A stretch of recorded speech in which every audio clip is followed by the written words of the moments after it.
Welcome to A Reason for Hope, your Christian connection with the entire Word of God. We'd love for you to join the conversation. Simply follow us on our Facebook page at Calvary Christian Fellowship. If you have a question, please text or email us at questionsforhope@gmail.com. And now, here are your hosts, Pastor Sean and Pastor Peter. Well, very good afternoon, morning, or evening to you, and welcome to this edition of A Reason for Hope. Sean Richards hosting today and joined by Peter Martin for the next hour to take your Bible questions. If you'd like to send them to us, feel free to email them at questionsforhope@gmail.com or to join us on our website, calvarychristianfellowship.com.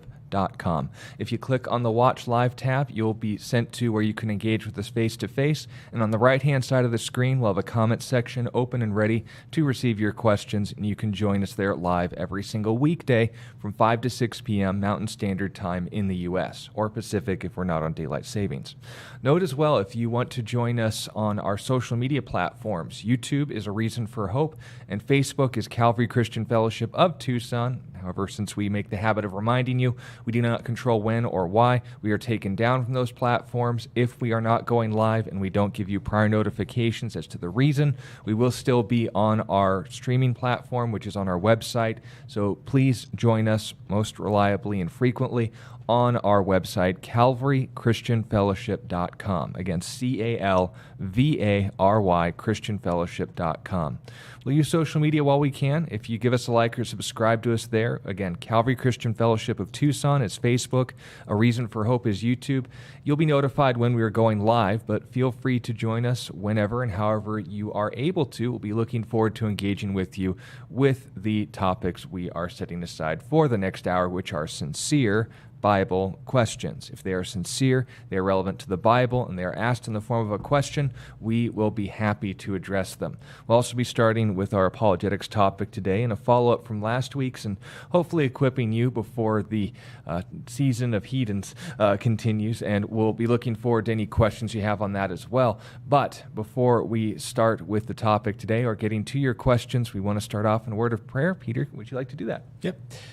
Father, we thank you so much for the work that you're doing in our lives. We do pray that we would be able to dedicate this time to you, to focus in on your word and your truth, that the things that we speak about and the way that we look at it would all be defined by your inspired word, Lord. And I pray that all those listening would be blessed by it, they would be edified and encouraged in their relationship with you, and to also be more equipped to be able to share their relationship with you with others. And in your name, Lord, amen. That is true. Now, last week, meaning last Tuesday or Wednesday for those listening on Reach Radio, we discussed the rise of Christian nationalism, which isn't actually rising, nor is it a Christian worldview, at least not a coherent one. We clarified that those who would hold to this worldview and the danger of it is actually more in line with those who are less informed in Christianity, if not in Christianity at all. Right. But when we're talking about the frequency at which people will jump on buzzwords like nationalism, like extremism,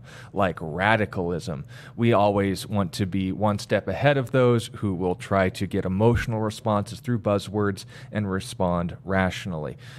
You gathered a few articles that were addressing this very pressing, sarcastically spoken topic, and of course we want to deal with them on a point-by-point basis, so the floor is yours. All right, cool. Yeah, so last week we talked about Christian nationalism, and Sean did a very good job of summing up what we talked about last week, so you guys can listen to the recording if you want on our site or on our YouTube page. But at any rate, after we did it, I kind of thought it was going to be a one and done, that we would just kind of talk about it and that would be it. But in the last 5 days, there have been actually numerous articles written about the rising Christian nationalist epidemic and how threatening it is to our democracy in America as well as to the world as a whole. And all of these are written to be very inflammatory, they're written to be very polarizing, and written to be very fear-mongering, as is the job of our press at this point. No. But at any rate, the reason that spurred on all these articles was the shooting in Uvalde. Now, interestingly, the person who shot in Uvalde, as well as the Buffalo shooter, both these articles started coming out. The first ones came out after the Buffalo shooter, the second one after the Uvalde shooter. Neither shooter was Christian. According to them. According to them, right? But yet, even though according to them, they weren't Christian, we are having all these articles written about Christian nationalism. So I want to go through this article. This was the least inflammatory. So when I go through it and you're like, wow, that was the least, I don't want to see what was the worst. This is the least one that I found. And we wanted to interact with it a little bit to help people understand, why is there this push of the supposed boogeyman of Christian nationalism? What is it intended to do? And how should Christians respond? Because there are some responses that are just bad. And then there are some responses that are good, but they might lead to something dangerous. And I'll help explain that in a second here. So the name of this article is Christian Nationalism on the Rise in Some GOP Campaigns, and it was written by the Associated Press. I'm going to pull out a couple quotations from the article. If you guys want to read it on your own time, though, it's not very lengthy, and you'll get a pretty good idea. Now, again, this is the most balanced one I could find. The other ones are just straight up like Christian nationalism is on the rise. There's nothing we can do about it. This one is a little bit more balanced. It does actually give quotations from some good Christian pastors like Pastor Jack Hibbs, who is in the Calvary Circle and in Chino Hills, California. And they didn't misquote him. They actually quoted him in context, which I was thankful for. But let me just give you their definition of Christian nationalism. Before we keep going on it, I want to get your response to this. Is this a fair definition of Christian nationalism? And is it a dangerous definition? So here's their definition. Scholars generally define, by the way, me and Sean are going to on Thursday start getting into rhetoric tactics, ways that people deceive you so that you could be a little bit more ready when you hear them. Right off the bat, when someone says scholars generally define, is that a red flag? Big time. Why is it a red flag? Well, because A, scholars aren't mentioned. B, the nonsense from the mouths of geniuses is still nonsense, to quote Dr. John Lennox, who's, by the way, a scholar of mathematics from Oxford. And, of course, when we're talking about this appeal to authority, that is a logical fallacy. If a smart person or a majority of people or a majority of authoritative persons, it's just compounding the same mistake. Right. Do smart people say this, or is this true? Those things aren't necessarily one and the same. If a smart person orders a Whopper at McDonald's, he is still wrong. For those outside of America, if you make a mistake and you're smart, that is still a mistake. Yeah. So it's a big issue when people are saying scholars. Well, what's that mean? Oh, trusted people. Therefore, they're trustworthy. Therefore, their word can be trusted. Therefore, what I'm saying is not open to debate. No. It has been decided. Yeah, right? And that's the problem. It's trying to manipulate with very few words a lot of emotional baggage. Well, are you disagreeing with scholars? The appropriate response is, which one? What scholar and what did they say? Right. Well, this scholar who's undergrad at, I don't know, underwater basket weaving says that Christian nationalism is on the rise. Okay, I don't care. Yeah. That's the problem. That's right. So here's what the scholars generally define as Christian nationalism: as going beyond policy, debates, and championing fusion of American and Christian values, symbols, and identity. Okay, let's keep going. Christian nationalism, they say, is often accompanied by a belief that God has destined America, like the biblical Israel, for a special role in history, and that it will receive divine blessing or judgment depending on its obedience. That often overlaps with the conservative Christian political agenda, including opposition to abortion, same-sex marriage, and transgender rights. Researchers say Christian nationalism is often also associated with mistrust of immigrants and Muslims. Many Christian nationalists see former President Donald Trump as a champion despite his crude sexual boasts and lack of public piety. See any problems with that? Their definition of Christian nationalism? A few, but I guess there's a few angles at which I could address it that we don't necessarily have time to go into. I guess for the sake of time and just so that we can continue on with the point, this sounds a lot like poisoning the well, because if I'm going to classify something as a bad thing and I do so not by addressing the thing but associating it with a bunch of other bad things, I haven't actually told you what the problem is, but we can get more into that on Thursday. Yeah. The big issue I see there is, again, they're espousing a legitimate wrong thinking in Christian theology, the dominion theology or the replacement theology, which again aren't the same thing to those listening, but the idea that Israel has been replaced by the church and the promises of Israel now belong to the church, including a specific plot of land. I don't know of any teachers that would say the United States is the promised land of the church, but I would not put it past people who hold to this dominion theology or who used to hold, and that's going to be key in addressing this. And basically the problematic thinking that it's not only antithetical to proper biblical exegesis, which is a bunch of fancy words I'll define in a moment, but it's also a problem when you're, I guess, conflating it with Christian nationalism. And for those, again, who speak English, let me just narrow this down. Dominion theology used to be a very popular view until the advent of World War II, and it brings with it the assumption that the church will progressively influence the world more and more for the better, and that ultimately the second coming of Christ will just be a transition of power from the church to its ultimate figurehead. Right. When we put 2 and 6 million dead Jews together and realized the world's not getting better, it's getting worse, people took another look at their Bibles and realized this is what it says was going to happen and what will continue to happen until the time of the end. So, if this is becoming popular again, I wouldn't call it Christian nationalism. I'd call it dominion theology or a very bizarre tint on replacement theology, which again, replacement theology doesn't say the United States is the promised land, Donald Trump is the Messiah, or anything like that. But that would be how I'd challenge the thinking, is to say aberrant teaching, but that's not nationalism. Right. And they actually, in this article, they never give a definition of nationalism. And there's the main issue. Right. So again, we talked about this last week. Nationalism is not just nationalism versus globalism, meaning that just as I have a greater responsibility to my family as opposed to your family, I have a greater responsibility to my nation as opposed to your nation. That's just logical, and that's something that we should do as Christians. Paul says in 1 Timothy chapter 5, if I do not take care of my own, especially those of my own household, I have denied the faith and I'm worse than a non-believer. So this idea of I'm just a citizen of the world and I'm going to help all people equally, that's actually not what we were called to do. God created us in relationships. We need to take care of our relationships that are in proximity to us first before we start going outside of the bounds of what's around us. So that's very important.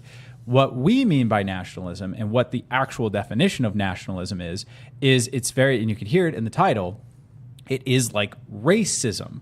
So racism believes that inherently my race is superior to yours, and therefore you should either be annihilated or subjugated to me. You should become a Christian or you should be kicked out of our Christian nation. Exactly. So nationalism is like racism, except for replace race with nation.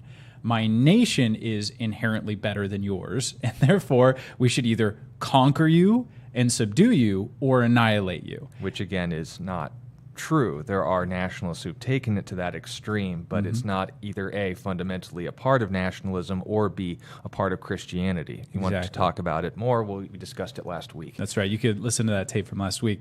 Now, getting into notice how broadly they're defining this, though. And like you said, Sean, there is a poisoning of the well, because there are some things that I listen to in this and I'm like, oh, I agree with that. Yeah. And there are some things I'm like, I definitely don't agree with that. And even the things that I disagree with in that, I wouldn't even classify that as nationalism. Like you said, I would classify it in these other ways. I think they're aberrant teachings. I think they're wrong, but I don't think they're dangerous in the same way that nationalism is. So, for instance, he says the first thing that they give is that it goes beyond policy debates and championing a fusion of American and Christian values, symbols, and identity. Should our religion inform our politics? Well, it should inform our morality, and politics is how morality is enforced and introduced to society, so yes. That's right. Now, this is kind of going to get into why this talk is being promulgated right now by the media. There has been this idea since around the 60s, when they really had a fight to kick prayer out of the schools, that there is a distinct separation from what they call church and state, that your religious views and the way that you live your life and the way that you vote and the way that you educate and the way that you promulgate information are completely separate. Your religious life is over here, your secular life is over here, and never the twain should meet, right? That's kind of the idea that was promulgated in the 60s, and many people started to believe it, right? Many Christians started to believe that is exactly accurate. Now, the unfortunate thing is, as you said, Sean, how can you have political views that are disconnected from your ethical views? Well, you can't, right? If I'm saying you shouldn't murder people and I believe that there should be legislation that penalizes murderers, I'm making an ethical implicit statement that murder is wrong and the government should prevent people from doing that. That ethical view comes from my religious view. So yes, I do believe that my religious views should inform my political views. Do I think that it's a theocratic type? So you see the leap that they're making. A Christian who thinks that their theology informs their politics is the same as a Christian who wants a theocracy, a Christian who wants every law on the books to come directly from the Bible, and therefore it would be illegal to be an apostate or illegal to be someone who doesn't follow Christian dictates. They insinuate that in the final statement. Researchers say Christian nationalism is often associated with mistrust of immigrants and Muslims. I like how they just kind of throw racism in there. You know, you're just going to distrust immigrants and especially Muslims. Well, and Muslims want to enforce the theocratic state. So I'm really confused here. That is in fact, ethno-nationalist religion. So yeah, we're talking about this. Yeah, you cannot be into Sharia law without being a nationalist. Yeah, it is fundamentally intertwined. The death to apostasy was introduced as a religious system by Muslims, and it is enforced to this day in every single Sharia-dominated country. Right. And so they bring up one, again, that I disagree with. Christian nationalism, and you said it, it's kind of a pairing of dominion theology and replacement theology. Christian nationalism, they say, is often accompanied by the belief that God has destined America, like the biblical Israel, for a special role in history that will receive divine blessing or judgment depending on its obedience. Now, again, there's a conflagration of facts there. Do I believe that God will judge America on the basis of what we do? Yeah, that's biblical. Jesus says that he will judge the nations based on what they do, specifically about how they, that's right, nations as a whole. So I don't believe, but you see the conflagration. I'm a Christian nationalist if I believe that, but they're ignoring the fact that there's a distinction between someone who believes that God will judge nations because he said he would versus God judging America in the same way as him judging Israel in the past. In other words, that America is a Christian nation in the same exact way that Israel was a Jewish nation.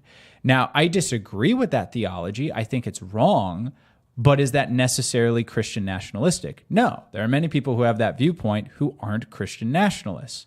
So if I were to pull out views that actually are Christian nationalism, I would say things like, I don't know, QAnon, something like that.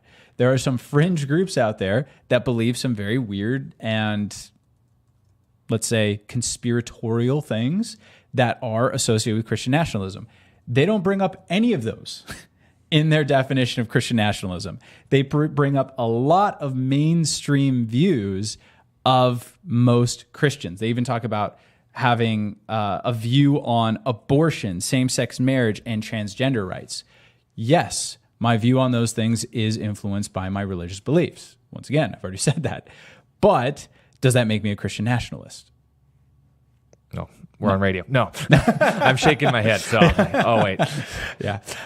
So that's exactly correct. Now, notice again what they're doing. They're making you feel like if I support, let's say, taking down Roe versus Wade, criminalizing abortion, not allowing for same-sex marriage, not allowing for quote-unquote transgender rights, meaning I don't think that men should be able to compete with women in sports. I don't believe that people who are biologically one gender should be able to share bathrooms with people that are biologically the other gender. I don't think it should be tax subsidized for me to provide transitions in order to appease the mental state of those who are dealing with gender dysphoria. Watch as we're cut off YouTube for that, and on it goes. That's right. Now, notice what they're doing. They're lumping us all in with Christian nationalism. If you think any of those things, you are now a Christian nationalist. Because again, they don't give a strict definition of it. They just say Christian nationalism is often associated with, and then they give all these definitions. By who? Very dangerous, right? Very dangerous way of dealing with this particular issue. Now again,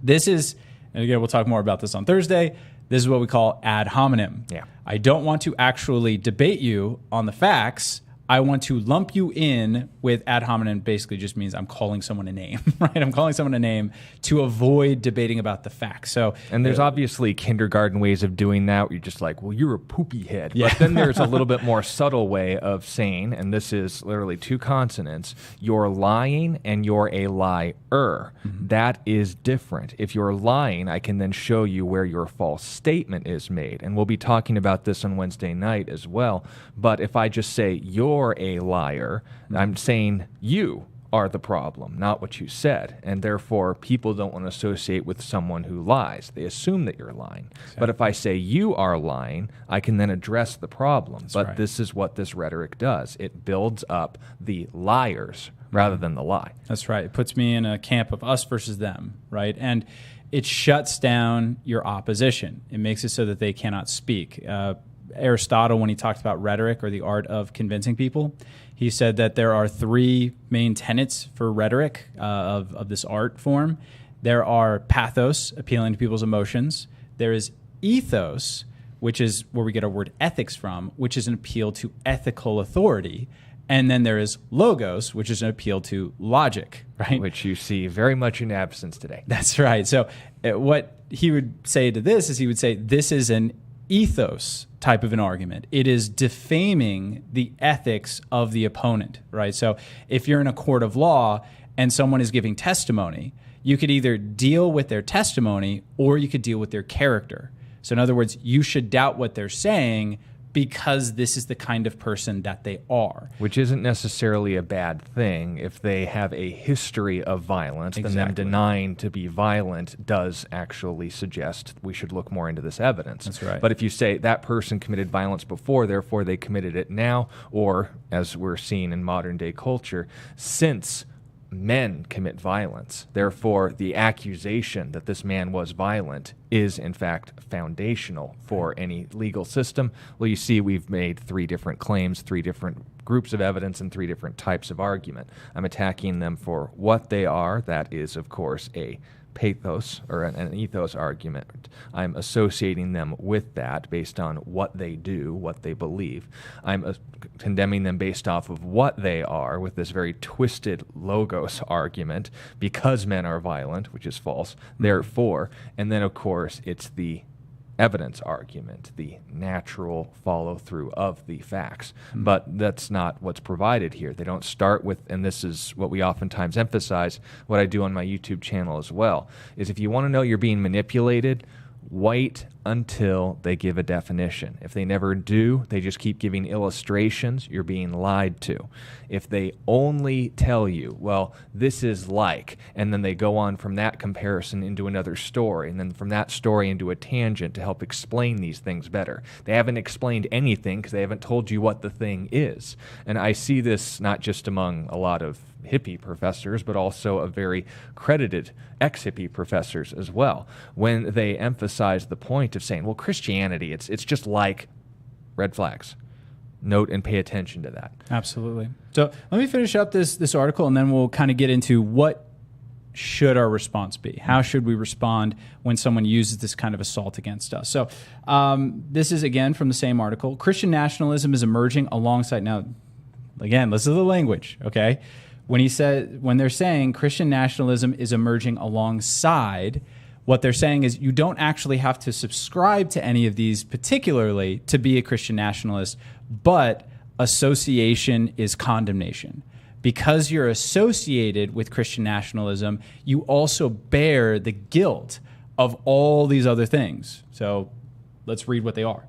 Alongside some cases overlapping with other right-wing movements, such as conspiratorial QAnon, white supremacy, and denialism over COVID-19 and the 2020 election. Christian prayers and symbols featured prominently in and around the U.S. Capitol around January 6, 2021, in the insurrection there. Later on, we'll talk about that in a second. Later on, to my mind, white Christian nationalism is really the threat. Conservative Christian themes are also playing a role in local election, including the blue states, although many proponents say the view, if not they view it not as nationalism, but as supporting their religious freedoms and values. So again, that's what they say, but that's not really the truth. They really are these kind of white supremacist people. Well, in the name of all of Grandfather Nurgle's blessings and blights, what is actually the solution then if the existence of white Christians is the problem?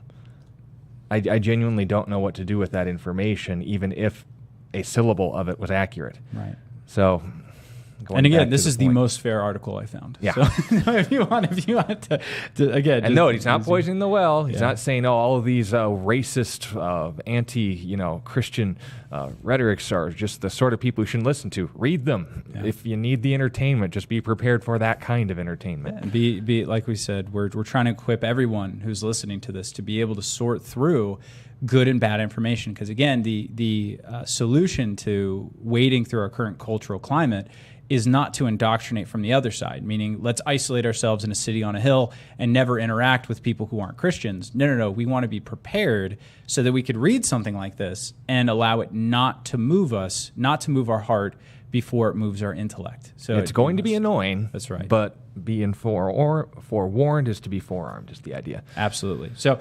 that leads to the main question. How should Christians respond to something like this? Because again, there are some various ways, and you have to be careful here because it is a trap.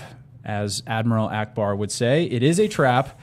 You need to be careful because if you listen to all this and you say, well, I totally condemn all of the January 6th rioters and people like that. Hey, I do too, but I'm falling into the trap. How am I falling into the trap by doing that? Well, you associate with what they are falsely conflating. You're essentially stepping on one strand of the spider web and realizing it's all sticky. Mm-hmm. You're now in the spider web. But if, on the other hand, you start cutting off threads and realize this thing doesn't hold up under its own weight, you don't have to step into anything. If that image isn't graphic, you can point out what is the actual issue here. What's the one string that's actually string that I have to step on if I have to admit to anything? If the stepping on the string is meant to illustrate admitting a point, I have to make sure, now hold on, what do you mean by that? Yeah. And it only takes that kind of question. And if they don't allow you for clarification, they aren't looking for anything apart from an emotional reaction. And they start making the condemnations, saying, oh, this wasn't a conversation at all. You just want to call me names.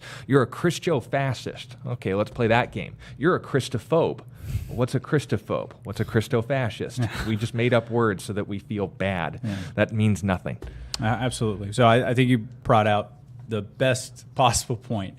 When someone is making these kind of inflammatory comments about you, the burden of proof is on them. So you cannot prove a negative. Mm-hmm. So if I say to you, prove you're not a racist, you can't do that, right? Any definition you give them is going to be proof that you are a racist. You don't prove negatives, you prove positives. Now, the genius of this kind of rhetorical argument that they're using is they make you feel as though you have to defend yourself when they're the ones making the accusation. It's not for me to prove to you that I'm not a Christian nationalist. It's for you to prove to me that I am one. So the intent, again, is to shut up the opposing side. So what you're trying to do is get them define your terms. You're saying I'm a Christian fascist, a Christo-fascist or a Christian nationalist. What does that mean? How do you define that? What have I done that is in keeping with Christo-fascism, that is in keeping with Christian nationalism? Why is that a danger? Why is that a threat? How do you, right? All these questions make that person define their terms. And if you're dealing with a serious person, they will give attempts to do that.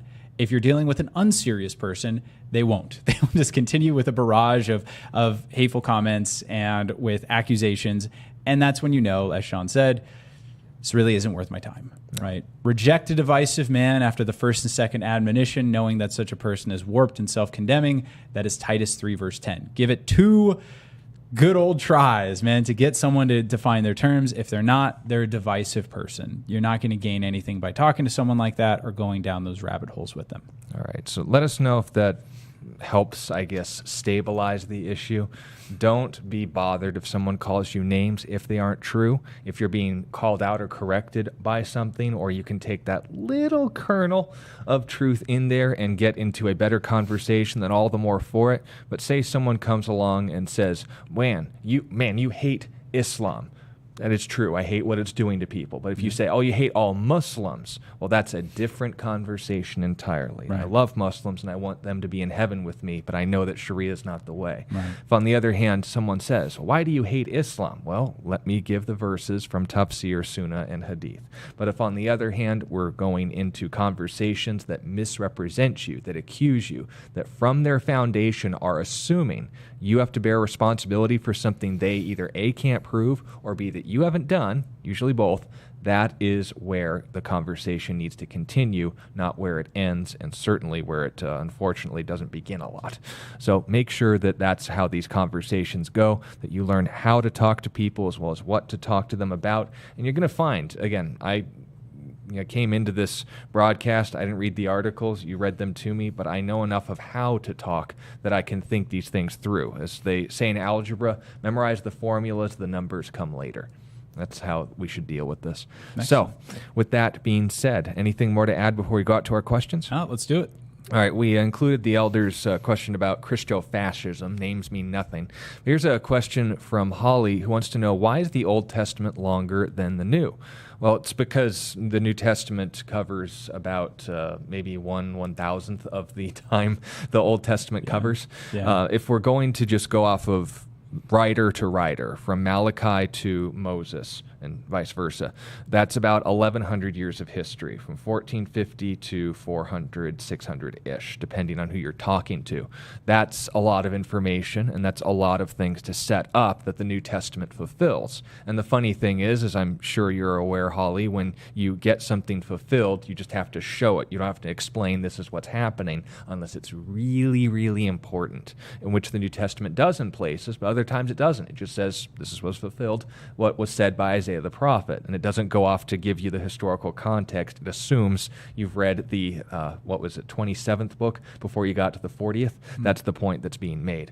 So if we ask the question, how much time did the New Testament cover? Give or take about 60 years, if you note the narrative from the time of Jesus' birth all the way to the, appeal from Paul to go to prison in Rome. Some would argue as well from 90 because of the leap of when 1 John, the Gospel of John, and the book of Revelation were written, but the point still stands. The events in history take place over about 60 years. And if I have to write a memoir that long, that's going to be thick. But if I'm writing a memoir of a lot of people over a long period of time. Starting from literally the beginning of creation. Yeah, and even then, if you just note, this is what Moses received from God on Mount Sinai. Great, but note, Moses from Mount Sinai all the way to Malachi, that's a lot of information. Yeah. It's a lot of time to cover. That's why one book's longer than the other, not because one's more important than the other or one's inferior to the other. It's just more data. So, anything more to add?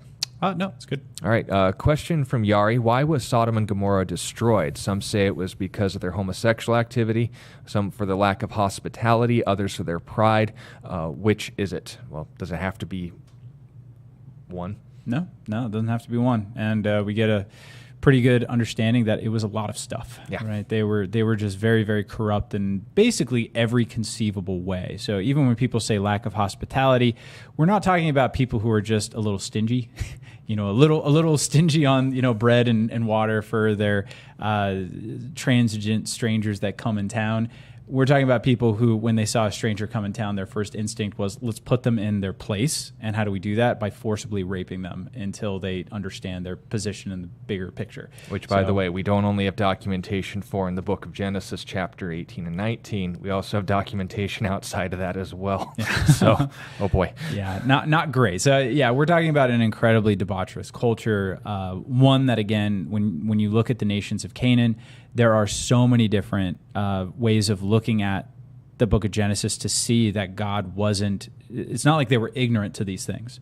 They knew what they were doing was wrong. They had many people surrounding them that were telling them that this behavior was wrong. And Melchizedek's just down the street. Exactly. So they were actually had a wealth of information to tell them that what they were doing was inappropriate and wrong, and to whom much is given, much is required. So God judged them appropriately for their behavior and for their cultural failings. Yeah, but note, if someone tries to isolate it and say, God never condemned Sodom and Gomorrah for its homosexual practices, it was their inhospitality, how they went about it. Okay, but do we have a positive example of what you're trying to prove? Well, no. Let's then stick with that information. It includes that. It's not excluding that. Question from Lynn, who wants to know, could you give your interpretation, fair premise, of Revelation 15 and verse 8, when no one was able to enter the temple because of the smoke?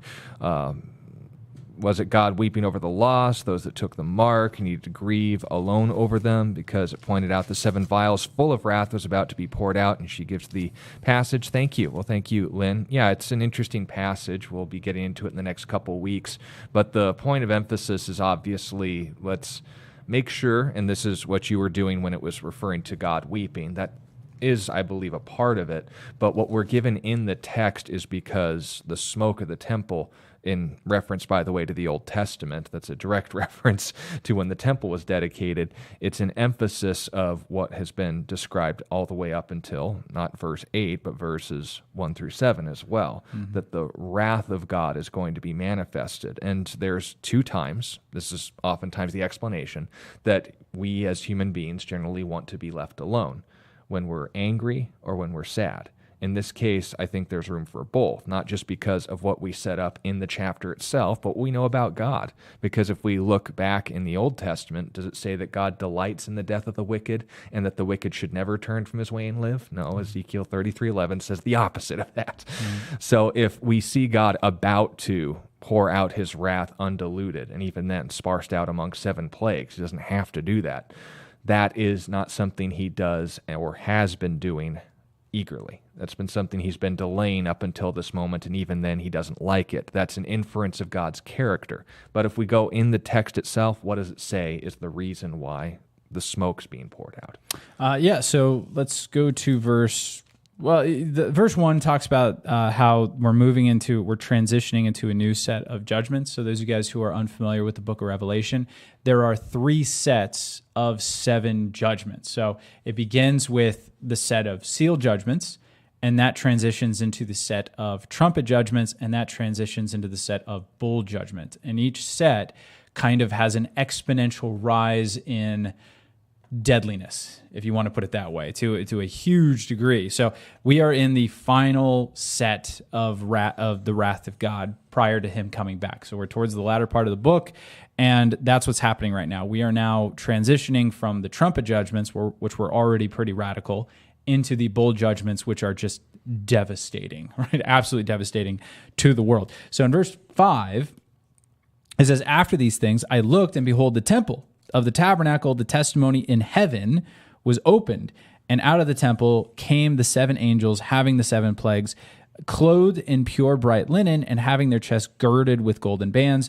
Then one of the 4 living creatures gave to the 7 angels 7 golden bowls, full of the wrath of God, who lives forever and ever. The temple was filled with smoke from the glory of God and from his power, and no one was able to enter the temple until the 7 plagues of the 7 angels were completed." All right, so a lot of Old Testament references there. Yeah, absolutely. And this is not the earthly temple. So remember the temple that was built by first the tabernacle by Moses, and then transitioned into the temple by Solomon, and then later on when it was rebuilt in the New Testament, the temple was to be a reflection of something that Moses saw in heaven. So he didn't just come up with a design. God's like, this is what my house looks like, and I want you to make a representation of it on earth, right? So the temple was always a picture of heaven touching earth. Now, in this section, we're not talking about the earthly temple. We are talking about the heavenly temple. We're talking about God's home. And he has, just like the temple represents the Holy of Holies, which represents where God dwells, this temple that is being referenced would be God's dwelling place, right, where he's enthroned in heavenly spaces. So while these plagues are being prepared by these angels, it says that the wrath of God, who lives forever and ever, the smoke the temple was filled with smoke from the glory of God and from his power. So, as Sean said, it's very reasonable to think that the smoke is a representation not only of God's anger at humanity, but the sheer power and force that God inhabits, and also his grief and sadness over what's going on the earth. So it's a borderline quotation of when Israel was doing the whole golden calf incident and Moses' intercession as the wrath of God was being poured out on Israel, and he literally had to have Aaron fill the censer with smoke and go sprint before the wall of fire essentially hit them. Yeah. So you have an instance where, as you said, Sean, it seems like God is, in a sense, giving himself space, right? Giving himself time, which I think is very cool whenever we read about God. Sometimes people today think of God as this impersonal force out there, this this deistic kind of notion where God is impersonal. He just kind of controls things and he's not really touched by anything emotionally. Here we see that that's just not true. The God that we serve is very personal, and therefore he experiences emotions just like you and me. The difference between God and us is that he never acts in an inappropriate or unrighteous manner as a result of being taken over by his emotions. So in other words, he's never impertinent. He's never someone who just reacts impulsively. He is someone who thinks things through and always does the right thing, but he does experience emotions, and he does express those emotions in various ways. In this particular instance, not only is he expressing his emotion of wrath, his anger, his righteous and justified anger towards the behavior of mankind and the rejection of his son through judging the world, but also through removing himself for a time while this wrath is being poured out so that the angels can do their thing and he can kind of stew a little bit, kind of soak and saturate in what he's experiencing, which is fine. All right, so let us know if that helps you out. And again, our interpretation, you can say, oh, well, that's just your opinion or that opinion. Make sure that any handling of the text is supported by other passages of Scripture because it follows the same context, and any inferences to motive are supported by what we can actually know about God's character. That's why I think it's not just an interpretation. I think it's a sound one. But if you hear people who say otherwise, it's not a salvation issue. Just make sure they give at least the same amount of reasons and reasoning.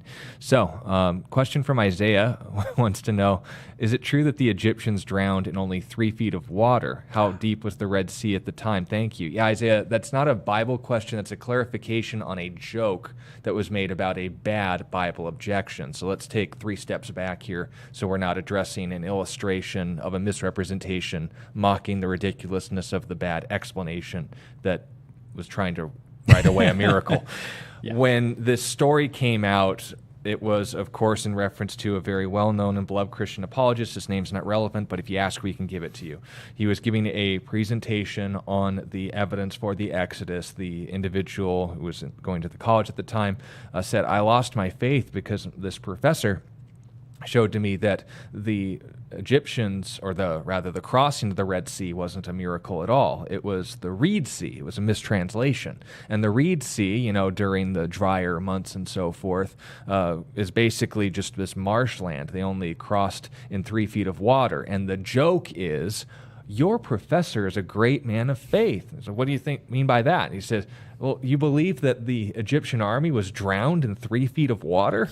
And of course, that's the ridiculous ploy. The explanation of the Red Sea crossing is impossible without divine intervention, being a miracle. So what the atheist professor had to do was to misrepresent history and all the documentation and reaction involved in there, but realizing he had left out a key detail, that the Egyptian army pursued Israel, and that we can verify that as well. Check out Patterns of Evidence in the Exodus. There was, for whatever reason, a very long lull in Egypt's military activity following the excursions of the Habaru, which we can note in text available for viewing in the British Museum, who were roaming Canaanites that stuck in the mountains, exactly like the book of Judges describes them, going down but leaving the civilian territories alone, only attacking military cities, like the book of Joshua said. But the point being made is this. It's talking about an explanation, trying to dismiss the Red Sea as a miracle. Why? Because there aren't miracles, only God does miracles and there is no God. So there can be only a natural explanation. This is what I can infer into the text. Well, here's the problem. The Red Sea is just as deep as it is today. It is a large body of water bordering from the Middle East as we know it to the border of Eastern Africa. So when we're asking about this massive body of water that essentially put Israel in a rock in a wet place in this case, the Egyptian army was going to wipe them out, and Moses told them, hey, don't be afraid, God's going to deliver us. And then showing he was still human, he's like, right? Are you going to do that? And he said, take your staff, go and do what I tell you to do. He told him to stretch out his arms, and the wind from the east blew apart the waters, and they crossed on dry land. Notice, not marshy land, not on that particular time or season. Then when the presence of the Lord blocked the Egyptian army from traveling until everyone had crossed over, I know Prince of Egypt makes it kind of close and dramatic. It wasn't.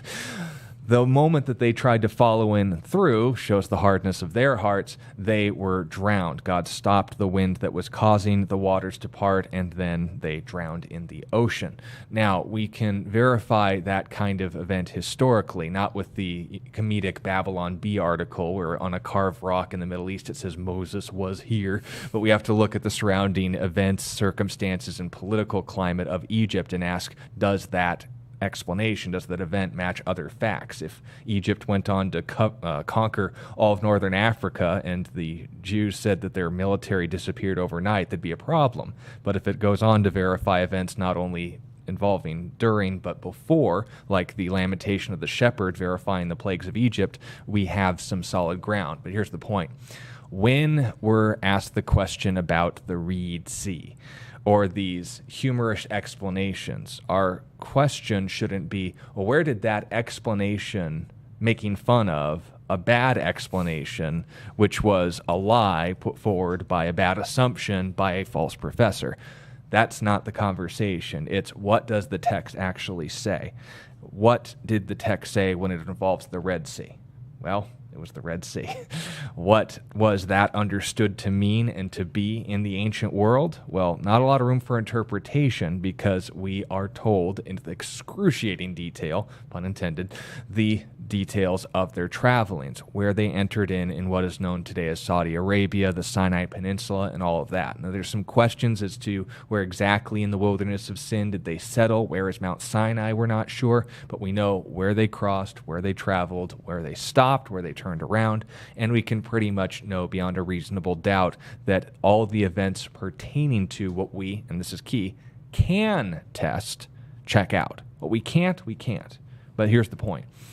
When we're asked the question about, oh, so God drowned the Egyptians in a sea 3 feet deep. No, the joke was it couldn't have been a sea 3 feet deep because that doesn't happen. But if on the other hand you'd say, well, parting a sea with freak wind incidents doesn't happen either, unless we have some outside intervention, someone who can control the wind, someone who can control the water, who can be rationally understood and explained as such by introducing those things from nothing with a word. Just a thought. But if on the other hand I give too much ground, like what we started with, and say, okay, so the atheist professor who made up that explanation because of the assumption that, in fact, the God of the Bible can't exist, well, let's pretend that that's true. Now let's see if we can prove the Bible does, in fact, bear true even in their bad explanations. That's bad logic. Let's go back to what the truth actually is in the matter, not the unproven assumptions or assertions of people who are making bad assumptions. That's also why we don't support things like the documentary hypothesis, because it was based on a false assumption that written language didn't exist at the time of Moses. It's also why we don't espouse things like these bizarre handlings of certain passages, because they have to make assumptions into the text, like the gap theory that doesn't support the text, that wasn't espoused by anybody until way later, and for really very strange reasons, not scientific ones. Let's make sure that we stick to what the text actually says, not what people who don't believe the text have assumed it says because they want to prove it a lie. That's not our goal. That shouldn't be it. Anything more to add? All right. Having trouble with this one, but we'll give it a shot. Why didn't the disciples believe that Judas was the betrayer when Jesus told them outright? that this is the man who has betrayed me. He who dips his cup with me, he who has dipped his bread, this is the one who slapped me in the face. Gospel of John, Jesus literally pointed out to them. He goes out and says, Judas, good old Judas, he probably went out to give something to the poor, right? Or to get supplies for the rest of the ceremony. Jesus had literally just told him he was the betrayer, so why didn't they believe Jesus? Yeah, so we actually see this throughout the gospel accounts in various ways. But this is definitively why when you read the Gospels, it reads like a history book. It does not read like a myth, because it is very incisive about how human beings actually behave. So we as human beings, we think that we're very logical and rational, and if we just had the right data, we would make the right decisions. All evidence to the contrary. People do not believe what is true. They believe what they want to be true. This is what's called confirmation bias, and we all struggle with it. The more that we can be purified in God and the more that we can grow in wisdom, the more we can tamp that down and fight it. But the Apostle Paul in Romans chapter 1, he actually says that we suppress the truth in unrighteousness. There is a bend within me that wants certain things to be true because of a bias. There's some grand reason why I want this to be true, and so I make it true utilizing facts and reason. One of the things that the apostles wanted to be true was that Jesus was the conquering Messiah that they had been raised to believe he would be. They all believed that the Messiah was a political figure, one who would come in and reestablish Israel as the center of the world and kick out the Romans and establish this amazing kingdom that was promised in Isaiah and these other prophets. Jesus will do that. He just wasn't going to do that in his first coming. But they were so unbelievably biased towards this belief system that no matter how many times Jesus directly told them, "You're wrong, that's not what I'm here to do. I'm going to be crucified." 3 times. Yep. Didn't believe him. They didn't believe him. They're like, this has to be, this is a parable. They're like trying to figure out, there's got to be a deep meaning of what Jesus means. And Jesus is like, no, I'm going to die. Like literally that's what I'm saying. I'm going to be betrayed. What does I'm going to die mean though, right? They're trying to like spiritualize Jesus' statements. And then when Jesus points out a betrayer, once again, they were so adherent to the idea that A, the Messiah was going to be political, but B, that they were selected because they were just better than your average person. So which one of us is greatest in the kingdom? I know, I'll have my mom try and bargain with Jesus. So obviously they're not going to believe when Jesus says, like, one of you is my betrayer. And when they're saying, is it me? Is it me? Is it me? The reason why they're saying that is because in their mind, they were just rejecting it. They're rejecting that it could ever possibly be true. They really did believe that Jesus was speaking metaphorically, that there's something else going on. There's something symbolic going on in his speech. I mean, they really didn't believe what was happening until after Jesus is arrested. You could see in Peter's reaction, as well as the other apostles, that they're in a state of shock when Jesus is arrested in the Garden of Gethsemane. That was just something that they were not anticipating at all. So this is something that's just inherent in humanity.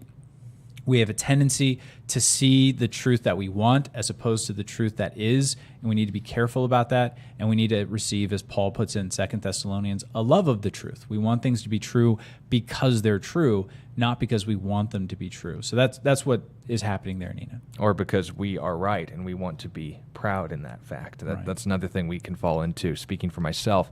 And then you had another follow through when Peter struck off the ear of the high priest. Was he acting out of anger for Judas's betrayal? No, Nina, if you want further details on this, we actually just covered this in our Sunday morning studies. This is 2 Sundays ago. Yeah. 2 Sundays ago. This was on May 22nd, going through Luke chapter 22, where we emphasize in detail the mindset behind the Apostle Peter and when he was striking the ear of the high priest. Servant Malchus, all of the stuff that was going on in his head. It wasn't anger towards Judas. It was a desire to die because obviously you're one man taking on a large detachment from the high priest's guard and Romans among them as well. You're not going to obviously come out of that even if you are John Wick or something, right? You're trying to make yourself a martyr, but Jesus didn't let him go through with that. He said, put your sword into the sheath. I can protect myself. Notice not forgive Judas. He isn't mentioned once. He says, put your sword in the sheath. It must happen thus. That's in reference to Matthew's parallel account. But note this point.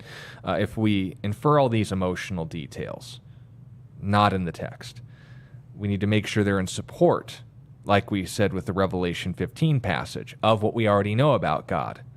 Those aren't in the text. Nothing about Peter's anger. All that we have in his later denial is grief, because he was putting his mouth, he was putting his forearm, I guess, where his mouth and where his mind ultimately couldn't meet up. The point being made is that, though, Nina, just be careful with those inferences unless the text or prior text or post-text clarify that as such. If we read those things into it, we're going to end up either taking away false points or wasting time that could be actually spent in God's Word. I think that's what the goal is in all of this. Got a little bit of time, about 2 minutes before the music cuts us off. Clarification from Adrian, who wants to know if it's a good idea to have a working definition of nationalism. We did clarify that, and if you want to listen to last week's broadcast, again, the time of the broadcast was on May 24th, 2022. That would have been aired on the 25th. If you're listening on Reach Radio, feel free to listen to the first 28 minutes, I think, of the broadcast, where we made a fair case for what nationalism actually is, and if that falls in line with the Christian worldview. But to your question, yeah, it is important to know what things mean. It is good. This is something I'm actually doing research on right now. There's a very famous French philosopher named Michel Foucault. Poisonous man. He might be responsible for a lot of the things that are wrong with the world right now, but he had this really twisted view of truth in which he believed that all truth was a power game. So he might, I'm not sure yet, but I actually think he is the originator of knowledge is power. But he did not mean it the way that we mean it today. What he meant is those who have power create knowledge. Not if you want to gain power and prestige in the world, you must become knowledgeable. It's no. There is no. He was a big proponent of the fact that all truth is subjective, and therefore he believed those in power subjectively enforce their views of truth on everybody else, on the masses. Who inspired Nietzsche, who inspired Hitler, who inspired... Exactly. You get the point. Exactly. And so in his worldview, it's not wrong to enforce your view of truth on the world, but the person who's in charge should enforce what he would call the correct view of truth onto the world. So in other words, get the big guns and you top down enforce your ideology on the world, because there is a correct way to see things. Very Marxist, very anti-logical for sure. So in his view, one of the ways that you can control people is through controlling the language. So one of the reasons why we're so emphatic about this, and why, again, we ask those questions, what do you mean by that, is the way that they're gaining power is through defining the terms, and that's how they win the argument. All right, and then got about 5 seconds, but Nina wants to know if Judas always had it in his heart to betray Jesus, or did something go wrong? Judas decided to betray Jesus? Neither. Satan put it into his heart, and because he didn't have a working relationship with Jesus, we saw it by the fruits of his life that, he didn't seek the redemption that he needed. So let's just make sure that we note him as a cautionary tale. Peter betrayed Jesus 3 times more than Judas did. The point being made was he waited for restoration and reconciliation. Judas did not. That's what we should take away from it. God bless you. We'll see you all again next time. You've been listening to A Reason for Hope. Thank you again for joining us as we continue our journey through God's Word, one question of the heart at a time. Until we meet again, we would love to connect with you. You can text or email your questions to questionsforhope@gmail.com. You can also find out more about our ministry at calvarychristianfellowship.com. And be sure to join us next time on A Reason for Hope. A Reason for Hope is an outreach ministry of Calvary Christian Fellowship in Tucson, Arizona.